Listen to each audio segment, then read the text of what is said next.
Production and distribution of City Club forums on IdeaStream are made possible by the generous support of PNC and the Raskin Family Fund, with additional funding from Cleveland State University, Robert Conrad, and the Payne Fund.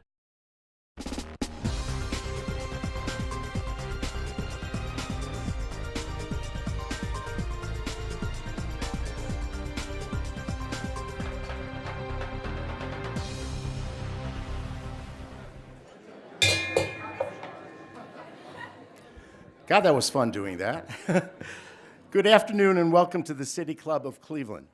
I'm Joe Marinucci, President and CEO of Downtown Cleveland Alliance and a proud member of the City Club.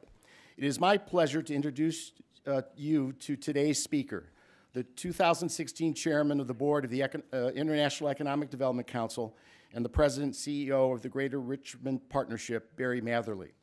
The economy has consistently been a topic at the forefront of American politics, especially during election cycles. We all remember the Democratic presidential candidate when Bill Clinton's famous mantra, "It's the economy, stupid," from his 1992 campaign against George H.W. Bush.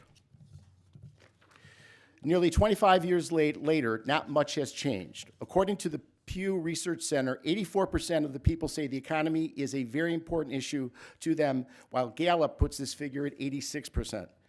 While there are many facets to a strong economy, much of our focus today is on business attraction and job creation to support thriving metropolitan regions.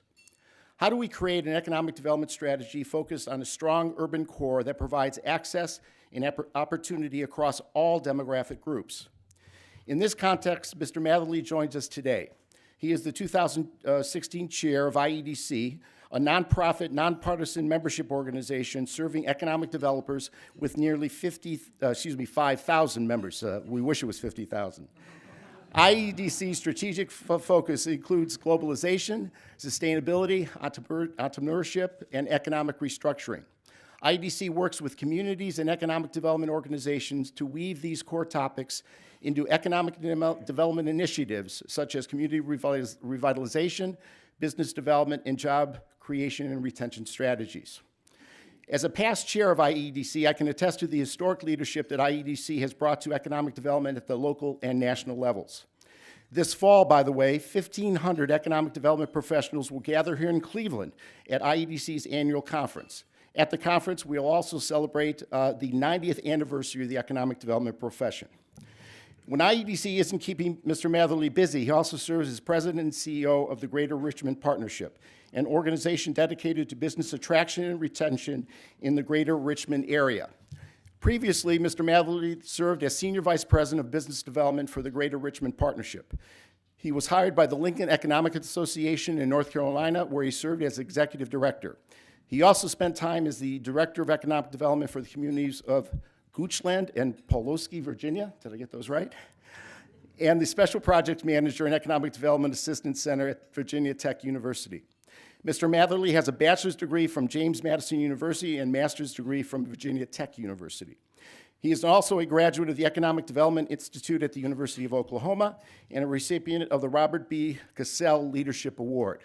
Ladies and gentlemen, and members and friends of the City Club of Cleveland, please welcome my friend and colleague, Barry Matherly.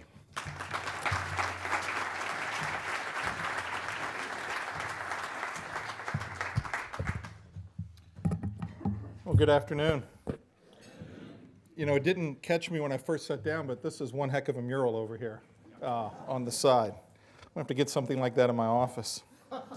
I am very pleased to be here today representing the International Economic Development Council as the 2016 chairman of the board and as an economic developer in a city that has been in the forefront of the practice of economic development for a very long time. I am further pleased to be here at the great city of Cleveland, where next month IEDC will host its 2016 annual conference. And Joe mentioned we expect probably one of the largest turnouts ever here in Cleveland, so we're very excited about that. I'd also like to extend my thanks to the City Club Board President, Bob Littman, for the leadership and for inviting me to speak with you today. I'd also like to thank Dan Mouthrop, who gave me a great introduction and a great book on the club that I'm honored to have. and his team here at the City Club for all their hard work in hosting this event. It is an honor and a privilege to be here. Finally, I'd like to see, I'm usually on the opposite end of this with Joe. Him introducing me was quite an honor. But I'd like to thank Joe Mariucci with the Downtown Cleveland Alliance. I've known Joe for a long time, and he's a very good friend of mine. Also, as Joe mentioned, he is also a past chair of IEDC and a co-chair of the 2016 annual conference. We're also joined by Gary Conley, a past chair and award recipient, and Dick Pogue, who I just got to meet earlier, who is also an award recipient from IEDC. Senator Sherrod Brown will soon also be an IEDC award recipient, and I think this all has a theme with Cleveland winning a lot of awards when it comes to economic development here, as he will receive the Congressional Leadership and Economic Award during our annual conference, where he'll also be providing keynote remarks. Finally, I'd like to acknowledge IEDC President and CEO Jeff Finkel, a man who's been leading our organization and the profession for 30 years. So I know now in my career I'll never make a 30-year mark at this point, and I doubt many people get a chance to do that. And also, in the back of the room, Matt Mullen, who is our IEDC policy guru, a proud Ohioan, and loves everything about Ohio, and is a great tour guide for the last couple days. As mentioned, the International Economic Development Council is a nonprofit, nonpartisan membership organization serving economic developers. With more than 5,000 members, IEDC is the largest economic development organization in the world. Economic developers promote economic well-being and quality of life in their communities by creating, retaining, and expanding jobs that facilitate growth, enhance wealth, and provide a stable economic base. From public to private, from rural to urban, local to international, IEDC's members are engaged in a full range of economic development opportunities. Given the breadth of economic development work, our members are employed in a wide range of settings, including local, state, and provincial and federal governments, public-private partnerships, chambers of commerce, universities, and a variety of other institutions. When we succeed, our members create jobs, develop vibrant communities, and improve the quality of life for regions. Cleveland is home to some outstanding economic development organizations, including the Downtown Cleveland Alliance, the Greater Cleveland Partnership, Destination Cleveland, Jumpstart Inc., and Team NEO. Cleveland benefits from economic development professionals also working in the public sector. Mayor Jackson is well advised by Tracy Nichols, also on the IEDC Board of Directors, and her team at City Hall, and County Executive Budish by Ted Carter, Chief Executive Development Officer for the county. The commitment to economic development in Cleveland runs very deep, with organizations like the Cleveland Foundation, the Gunn Foundation, the Cleveland Neighborhood Progress, to name a few, working to amplify the efforts of economic development organizations. Cleveland is a community that gets economic development, from the city to the county and throughout Northeast Ohio. Now, everybody knows 2016 is a very big year, and it's because IEDC is having its 90th anniversary. And it may be because there's an election going on. We can't escape the ads in Richmond, Virginia either. As a fellow swing state, we are inundated with the advertising. In 83 days, this country will make a very important series of choices, because it is easy to forget, perhaps, that the control of Congress is also in the balance. Not to mention, there are 12 gubernatorial elections in 2016, putting governor's mansions in play, state houses, county commissions, council chambers, and so on. But today I'd like to focus primarily on the top of the ticket and suggest from a perspective of economic development some ideas the next president of the United States should consider when forging ahead with their economic development agenda. But before that, a brief assessment of where we've come from and where we are today.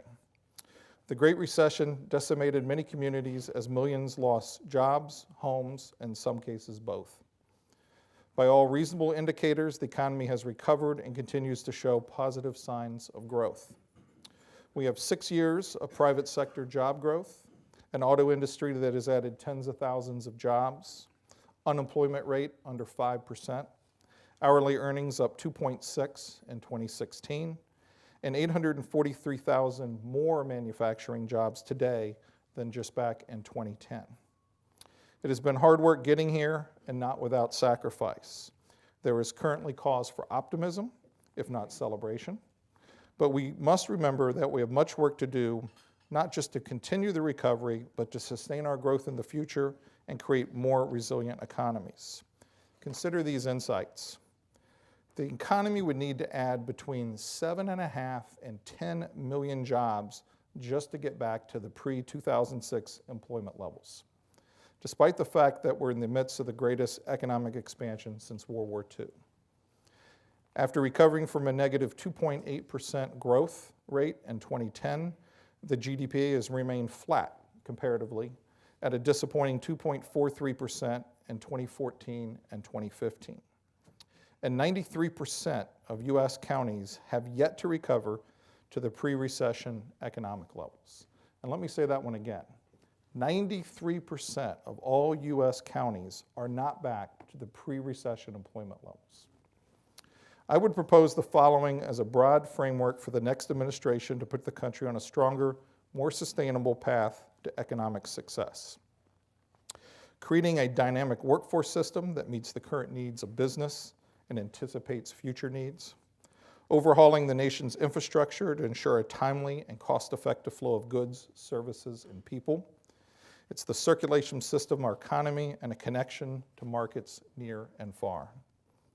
Building on the momentum of manufacturing resurgence to ensure American manufacturing is the most advanced, not just in terms of what we build, but how we build it, from advanced techniques to world-class workforce and every step in between. Expanding international opportunities through FDI attraction, it's foreign direct investment, export promotion, and trade agreements that are good for workers, businesses, and the environment. Also, supporting entrepreneurs and small business owners with increased access to capital, common sense regulation, and non-financial resources. And lastly, and perhaps most importantly, enacting policies and programs that promote equal economic opportunity, so that those individuals and communities that have yet to recover might share in a brighter future. These are complex and lofty objectives that will require significant resources, financial and political, that are well beyond the scope of what any president can deliver alone. From an economic development perspective, the federal program has roughly 80 agencies and programs spending around $17 billion annually, give or take, that touch on areas that lead or contribute to job growth. When examining which proposals to give close consideration and have scarce resources allocated to them, it is prudent to first take a step back and look at the process. Specifically, what will take place during the transition period between the current and next administration. Both candidates have teams of economic advisors who will help the next president shape an economic agenda. On November 9th, the winner's transition team will begin in earnest. A transition team will begin to immediately assess how best to move out the previous administration and move in the new one. This process will include looking at policies and programs under the current administration that merit being carried over and those that may not. It also includes a massive human resources effort in the form of thousands of political and senior career appointments. The new president will have the responsibility of appointing thousands of people to positions throughout the government to actually run the government. This is an often forgotten aspect of the job of being president. The daily work of the federal government is overseen by an army of assistant secretaries, deputy assistant secretaries, office directors, program managers, many of whom will be learning a new job come January of next year. We've covered the good and the bad of the current economic condition and the complexities of transforming from one administration to the next. Let's now turn to the platform proposals I mentioned in more detail. These 6 items, workforce development, infrastructure, manufacturing, international opportunities, small business and entrepreneurship, and equal economic opportunity have consistently risen to the top of IEDC's policy and research priorities over the last few years. Our Public Policy Advisory Committee is working to prepare the next federal agenda, which is a longer, deeper dive into these issues and will be shared along with transition documents for key federal economic development programs with the next administration. Our Economic Development Research Partners program, IEDC's in-house think tank, will be releasing a report on economic opportunity during the annual conference right here in Cleveland next month. And that'll be a very exciting moment in the profession. Workforce development is a critical component of economic development. There can be no doubt that a trained workforce is absolutely necessary to sustain local businesses and attract new ones. The federal government is in the midst of overhauling the nation's workforce development program for the first time in more than 20 years.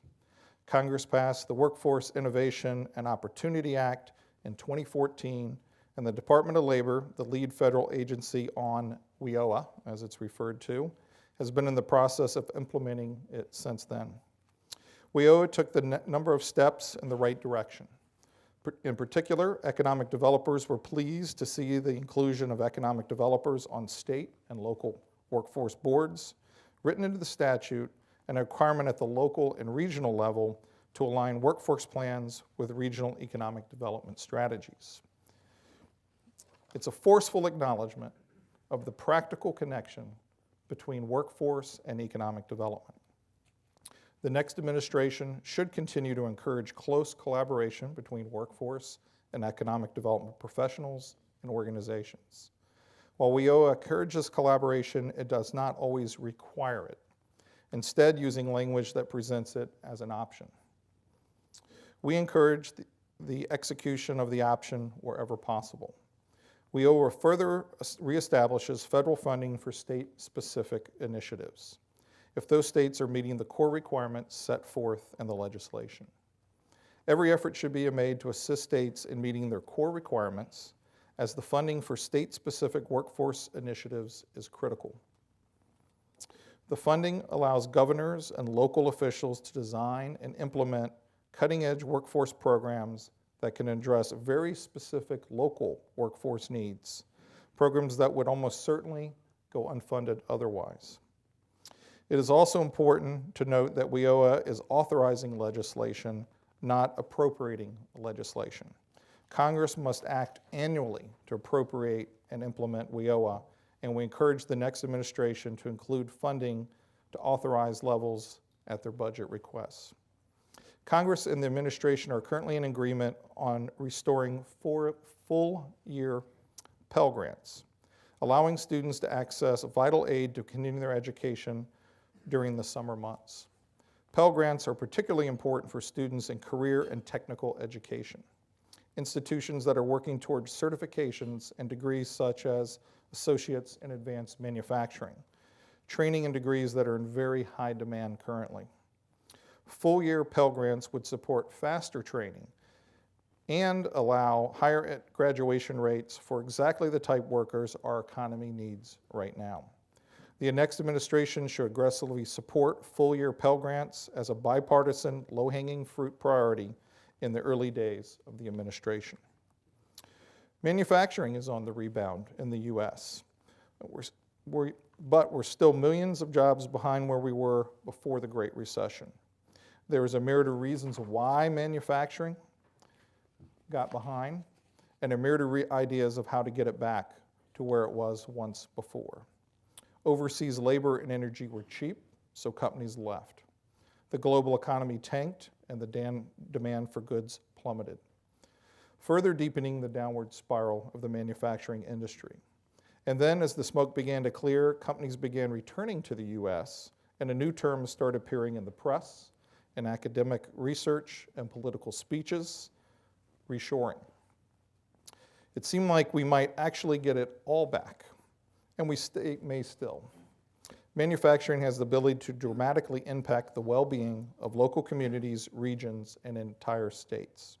As such, it will remain a major focus of policy and research work for the foreseeable future.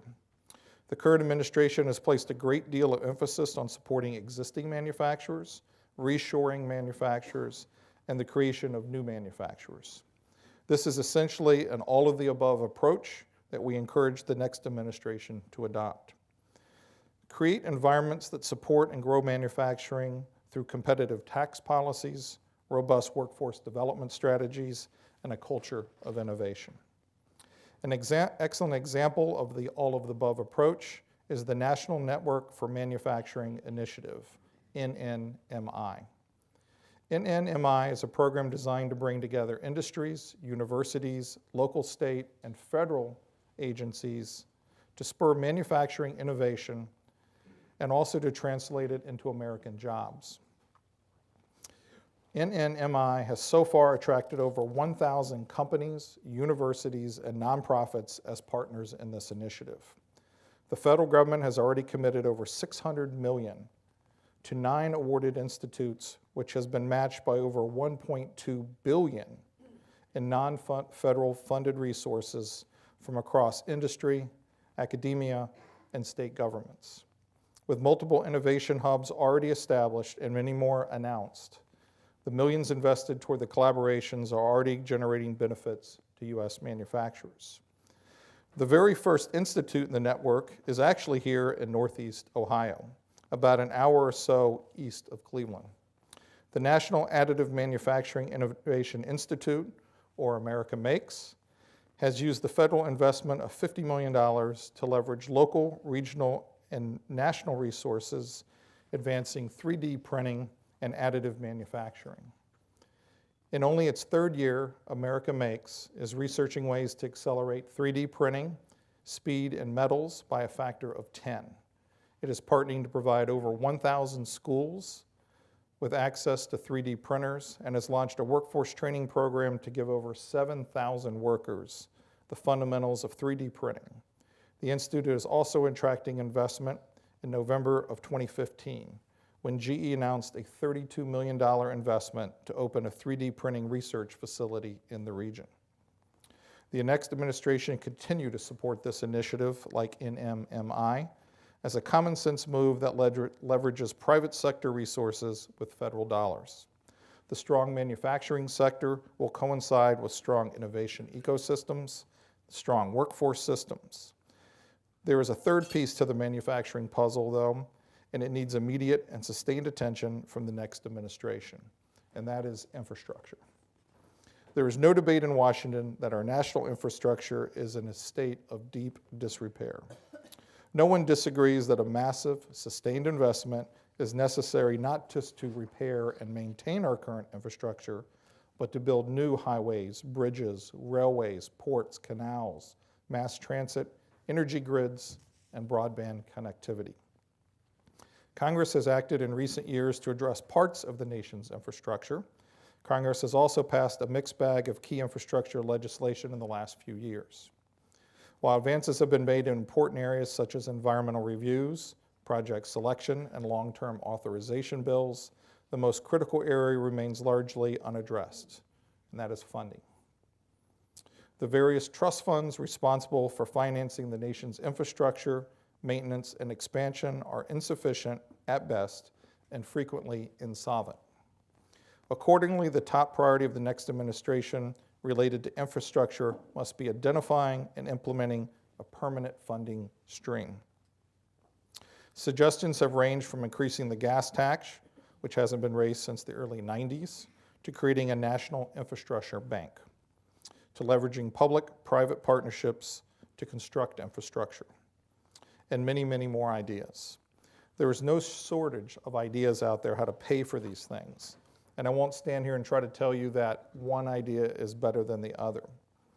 But there will need to be, in the next administration and Congress, a need to come together and make some difficult choices for the sake of the country.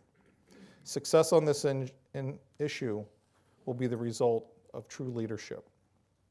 Now, international opportunities, including foreign and direct FDI, attraction, export promotion, and increased trade, are a leading cause of growth in local economies.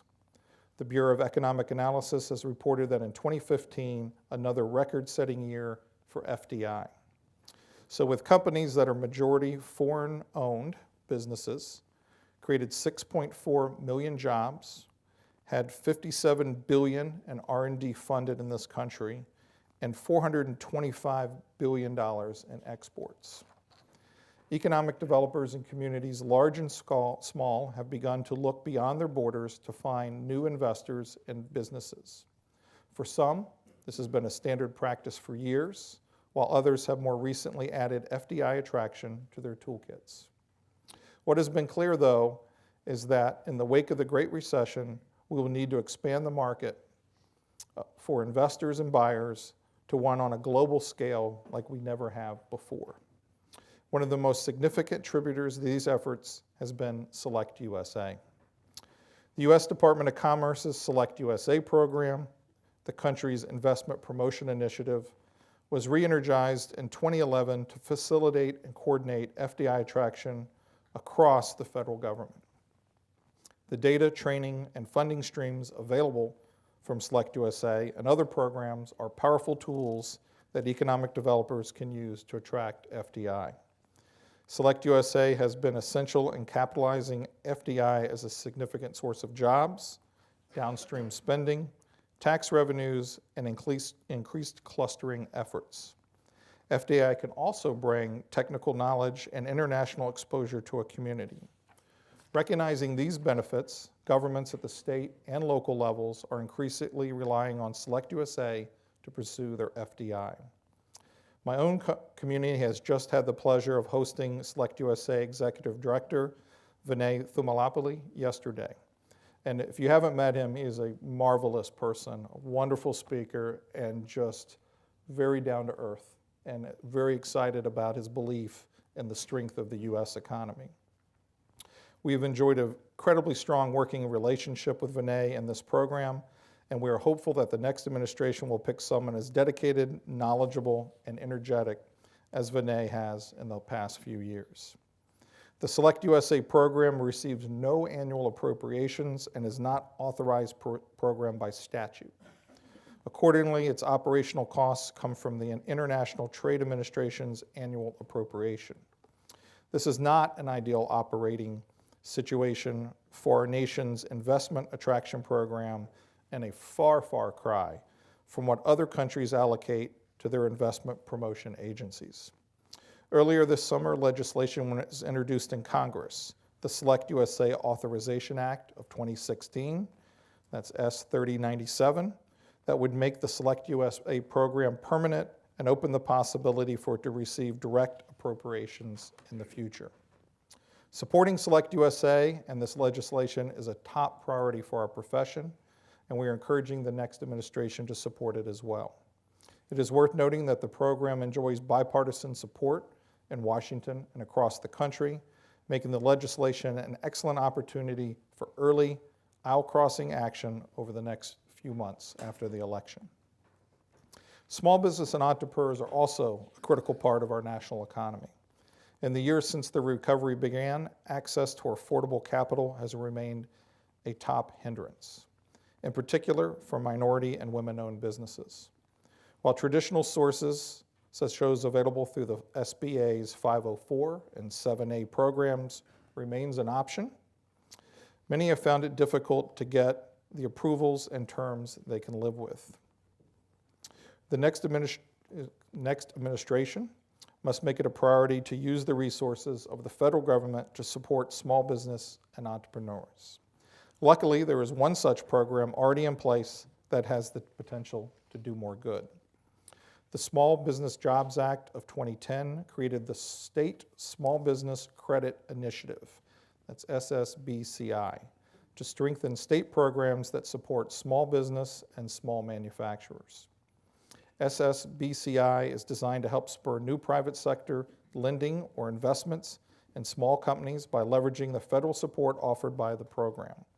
Thanks to SSBCI, small business are able to close the credit gap, making it easier to secure the financing necessary to grow and create jobs in our economy. Administered by the Department of Treasury, SSBCI has made nearly $1.5 billion available to states, municipalities, and territories.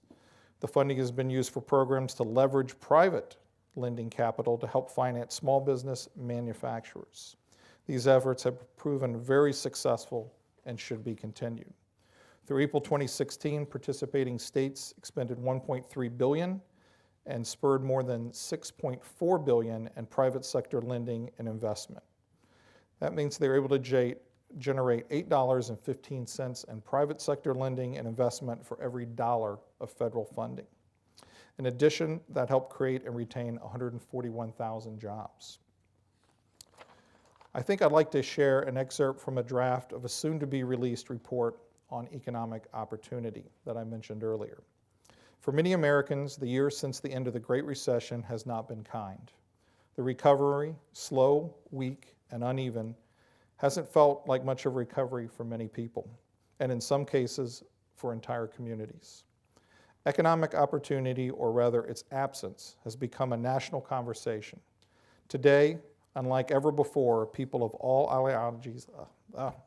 ideological stripes, from policy wonks to corporate execs, presidential candidates to bloggers, are debating cycles of poverty, school outcomes, pay, stagnant wages, and a host of other phenomena related to economic opportunity, inclusion, and inequality. Perhaps this is the most challenging matter at hand. More than training programs, roads, trade deals, reshoring, and access to credit combined, because economic opportunity involves all of these things and involves providing them to people and communities most in need. There are a number of proposals that will fall under the umbrella of this topic, and we should look at all of them as we work in the future. As our profession continues to explore our own role in creating more opportunity in these communities we serve, we will surely formulate more concrete positions on this issue. As you can see, the next administration has their work cut out for them, and it almost makes you wonder why anyone would want the job in the first place. The truth is, the federal government plays an active daily role in the success and failures of our local and regional economies. Our profession must continue to engage and perhaps become more engaged with local and state practitioners and partners to promote with a single voice that the challenges are not insurmountable, but they are an immediate need of attention.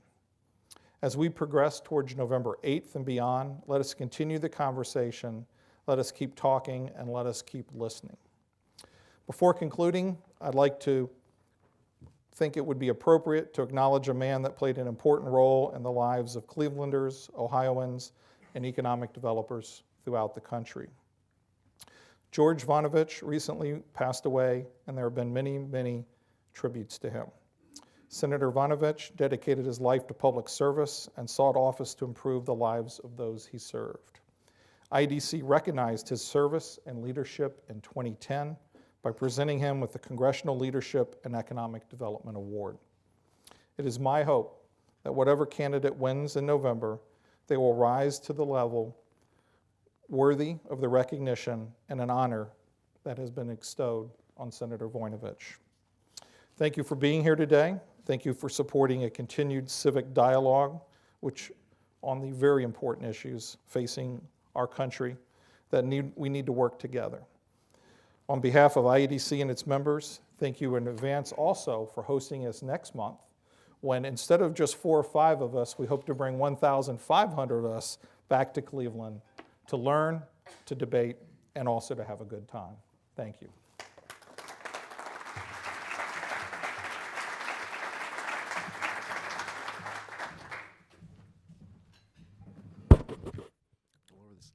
Today we are enjoying a forum with Barry Matherly, the 2016 Chair of the International Economic Development Council and President and CEO of the Greater Richmond Partnership. We are about to begin the audience Q&A. We welcome questions from everyone, City Club members, guests, students, or those of you who are joining us via our webcast. If you'd like to tweet a question, please tweet it to @TheCityClub, and City Club staff will try to work it into the program.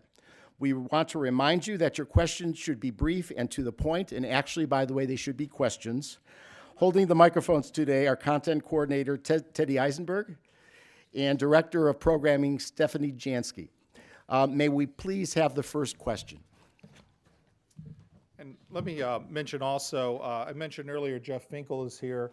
Not only has Jeff been with IEDC 30 years, but he's also been in DC and other positions with the federal government. How long have you lived in DC, Jeff? About 37 years. 37 years. So as my backup, I figured having someone that lived in DC and actually tolerated it for 37 years would be a good person to help me with the Q&A. So Jeff is joining me on stage. Going to start out with a question from Twitter. Wayne would like to know whether a countywide sales tax allocated by population would help avoid municipal infighting and shift focus to recruiting new residents. You know, it's interesting. There are, in Texas, some portions of the sales tax that are dedicated to economic development and used at the local level. There are also, and that is statewide in Texas, it's a statewide option. There are also some communities in other places that on an individual basis have done that. So what I would just say is it is a tool that is being used out there. Texas would be a good example to look at if someone's considering doing that.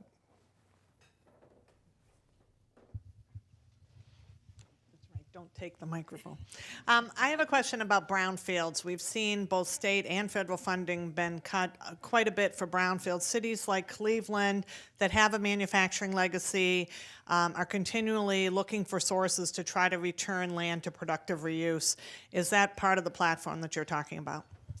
So let me start. In my past as a local economic developer, I have done brownfield projects, and those are extremely difficult projects. And I know that they need a lot of assistance. Brownfields is something that we've worked on in the past. I'm going to let Jeff kind of chime in here in a minute. But just from a past practitioner level, and also being in, I come from Richmond, Virginia. We're like 410 years old. There are some brownfields left over after 410 years.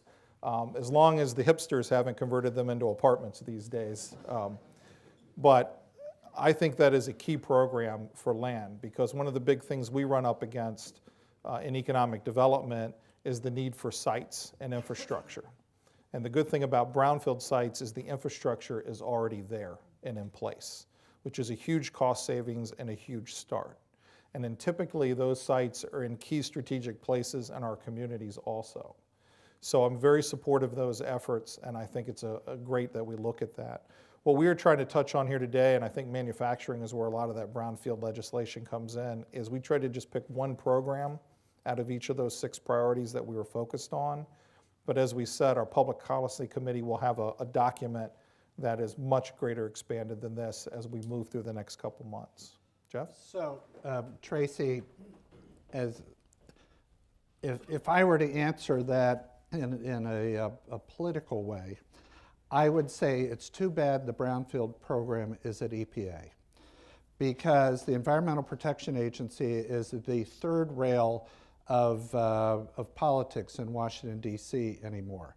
And it has become such a partisan divide that if you support EPA, you are on the wrong side of certain folks.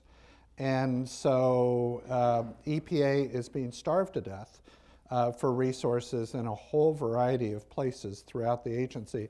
And, they're the ones that killed coal, as we all know. I say that with a smile on the back of my head. But they are blamed for many things, and as a result, everything at the agency gets starved for resources. If it was at HUD, if it was at the Department of Commerce, it would probably have sufficient funds that we could be able to manage more brownfield sites around the country.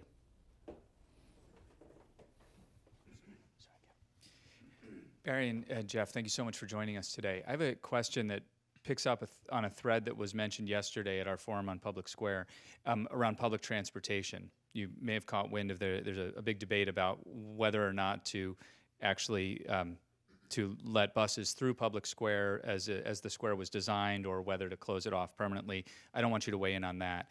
What came up, though, was the mixed messages that the city's current decision-making process sends to others about the value of public transportation and a robust public transportation system for a city, for a regional economy, and so forth.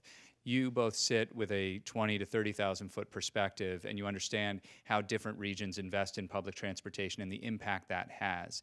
And though I didn't hear it mentioned specifically in the platform proposals that you offered, I wonder if you could speak a little bit about what you know, both of you, from your work about public transportation and its importance in workforce development and in all of these other things that you've laid out. Sure. It touches on several issues. One is in the infrastructure piece, public transportation is a part of our infrastructure platform.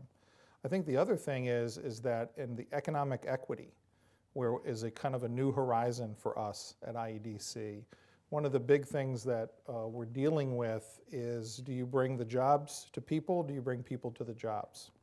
And there's a lot of debate in the research that we're currently doing. Is one better than the other, or are they both needed to work? Well, and obviously in bringing people to jobs, that is public transportation. That's what makes that work. So if you're a community that does not have the sites or the infrastructure to move the jobs closer to where the workforce, the people in need of jobs are, then you're going to have to find a way to get them to where where you've decided as a community those jobs are. And so that becomes very big. I walked out of my hotel and I saw the bus rapid transit line going through downtown. I applaud you for that, because actually we just started last week on the one in Richmond, and that'll be our first bus rapid transit line connecting through the whole city. Connecting several universities and major corridors. So at the regional level, we're a big believer in the need for that, and bus rapid transit as one of our answers to moving people around. And in our own communities, we're working on several initiatives, and we've done both. We've had success in actually bringing some manufacturers closer in to populations that where we didn't have industrial sites before, so they could walk to work or get an easy commute there. And then we're also working on things like the bus rapid transit to get them to where we already have existing parks. I'll pass. Interested in the perspective of development professionals on the double-edged sword of technology jobs. High wages, a lot of sex appeal to them, bringing an Amazon data center, but a data center of 1 acre in size maybe employs 8 people. So you bring in this very large data center, growing up in Collinwood, working in a machine shop when I'm 17. If you had 1 acre of machine shops, there were thousands of jobs, running 3 shifts and so forth. So curious on your perspective and if there's a problem and if there's a solution. I heard it just recently, someone say that there really is no technology sector because everything uses technology now. So I would imagine even if you had a machine shop these days, that the automation in it would probably only have about 40 or 50 people in the same machine shop, just because of the technology. What we see is, and this is a hard part for economic development, is in the deals we're doing in the manufacturing side, the investment is an all-time high because of the automation, technology, and equipment in those facilities. But the employment is low. So yesterday, we actually announced in our region a 400,000 square foot water bottling facility. That'll only need 75 people to run the entire thing.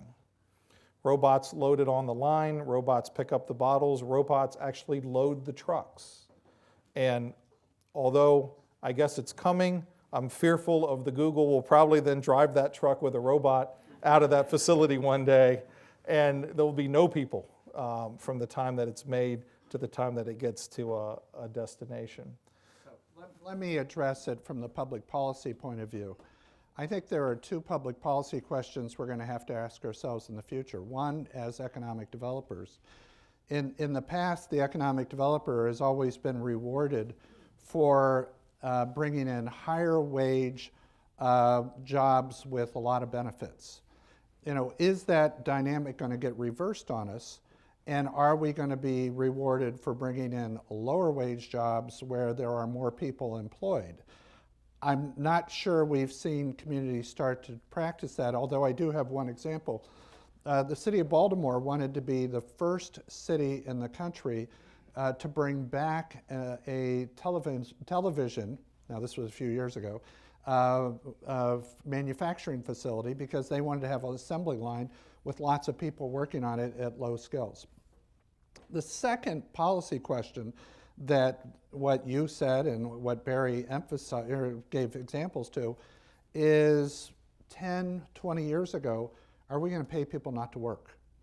That becomes the natural extension of this question. If we don't have enough jobs, how do we reward people in a way that we just don't put more and more people into welfare?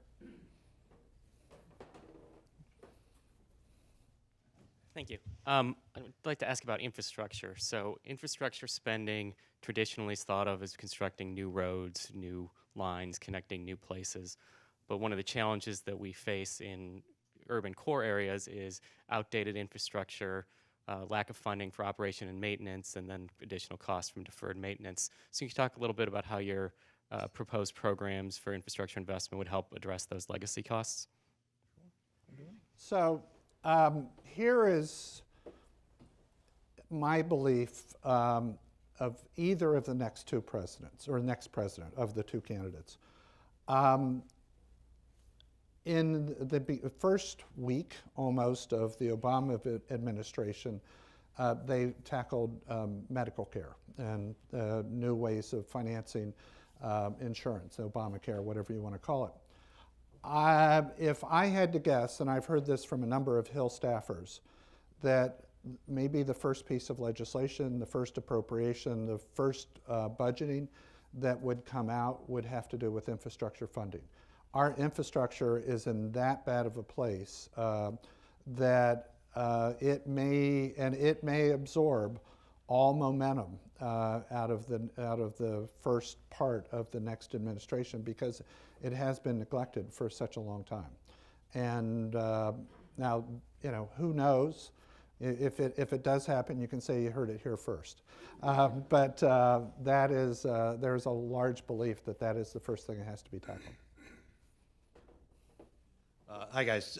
Tying in with David's question a little bit, but would IEC consider, or have they considered fix-it-first policy to go along with the, I applaud you for having infrastructure as one of your 6 primary focuses.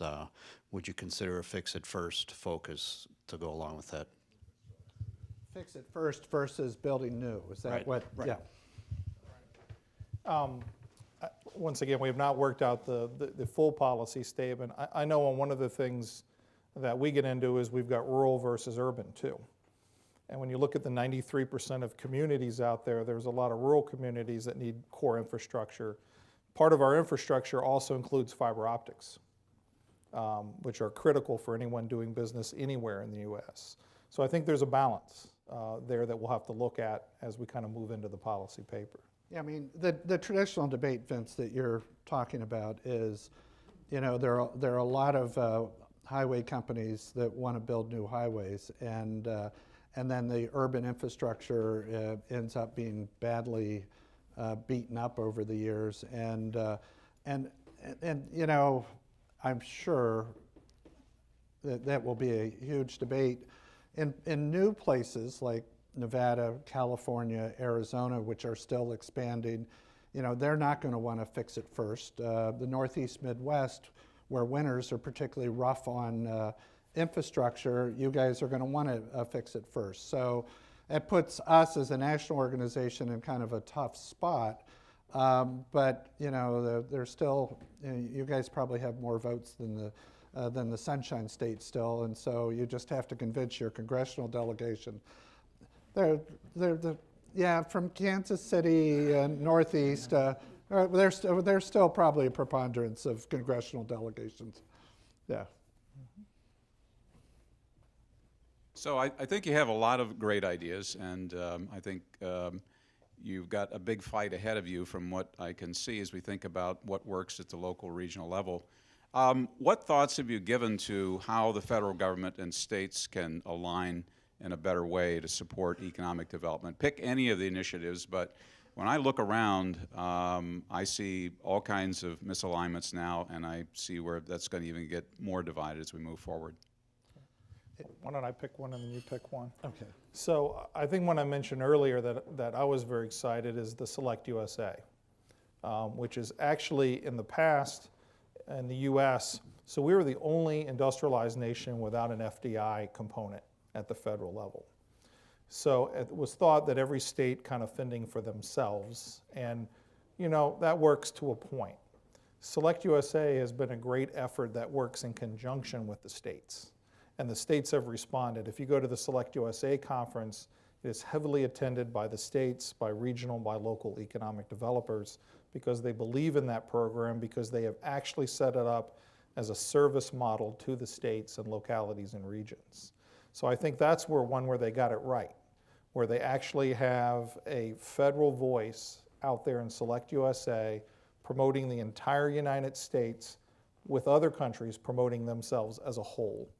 And then it actually not doing the ED work, actually deferring to the states and regions and localities to do the economic work. They're just in a support role to help us. So I think that would be one where a newer program where they really kind of lined it up to be in service instead of kind of top down working together as a partnership. So before I answer the question, I want to acknowledge three people in the room. Donnie Annone, who just asked the question. Don and I in 1992 worked on writing the transition document for our organization to the then incoming Clinton administration. And it was the two of us and a young intern by the name of Frankie Clogston, who's now a great researcher in Washington. The second person I want to acknowledge is Susan Helper, who just left the U.S. Department of Commerce. When we first got into the work of reshoring, this whole idea of manufacturers moving back to the U.S. after having taken some jobs out, she was advising Senator Sherrod Brown's staff on that whole issue. She was still at Case before she then moved to Washington, and she's been continuing to work in that area and very helpful to organizations like us put our heads around that issue. And I don't know if we recognize our other board member in the room other than Tracy. Michael Taylor with PNC Bank is also on the IEDC board.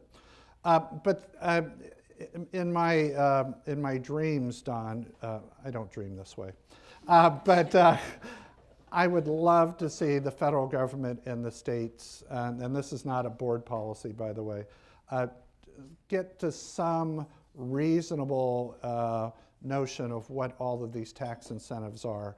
You know, we see this incentive game sometimes spiraling well out of control as one state bids against another for a number of companies. You know, many of the states do not want to see the federal government play a role, but then other states who are, you know, kind of flat on their back and don't have a lot of tools would love to see the federal government end up in the game. You know, that may be a pipe dream on my part, but it would be nice to not have these wild variances in terms of what we're willing to offer companies as they game us all over the country.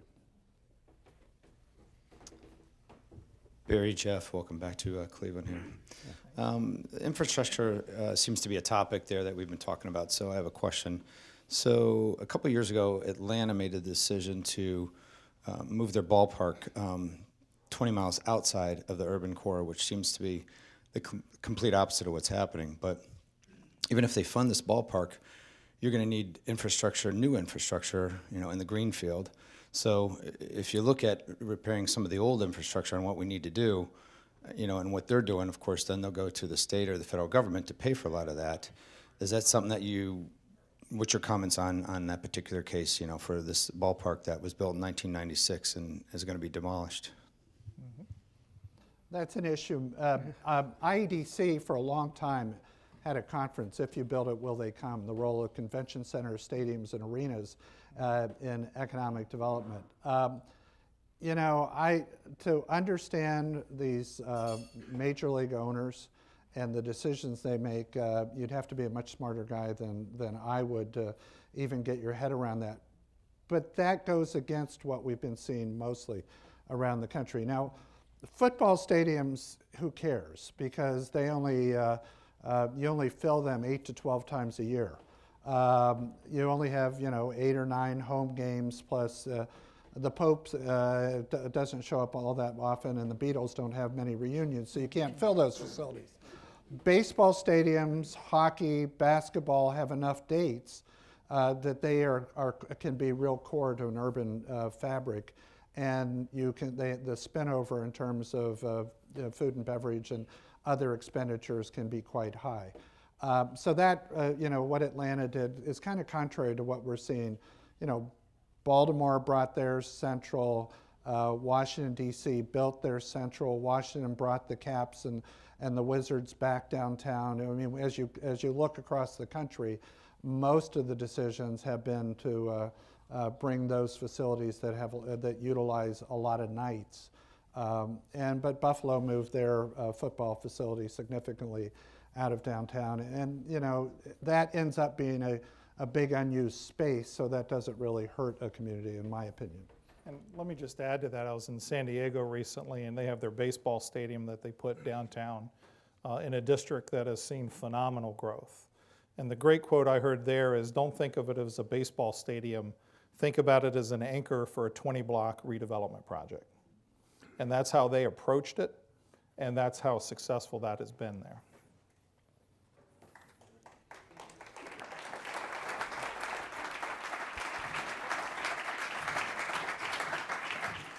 Thank you.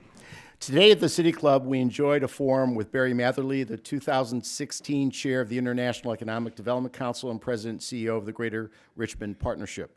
The community partner for today's forum is the Downtown Cleveland Alliance, if you haven't figured that out. We greatly value the partnership with the City Club and all of the benefits that the City Club brings to this community. And we greatly appreciate the fact that you're now on Public Square, which is, as you know, our new outdoor civic platform for dialogue. Additionally, we welcome guests at tables hosted by the Cuyahoga County Department of Development, Duffy & Duffy Cost Segregation, the International Economic Development Council, Playhouse Square Foundation, PNC, and Team NEO. And that brings us to the end of today's forum. Thank you, Barry. We really appreciate you and Jeff's remarks today. And thank you, ladies and gentlemen. This forum is now adjourned. For information on upcoming speakers or for podcasts of the City Club, go to cityclub.org.